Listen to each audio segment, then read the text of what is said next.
Не ведаю, ці трэба расказаць, ці прамаўчаць пра гэтую забаву, каб унукам дрэнны прыклад не падаць, ды не здабыць сабе дурную славу. Распавяду, ды цур не паўтараць, як у дзяцінстве ў крохкалку гулялі. Каб дома лішні раз не назаляць, зімой заўжды на рэчку мы ўцякалі.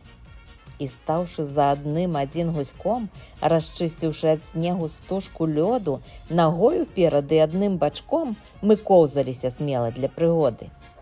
Лядок пахрустваў толькі пад нагою.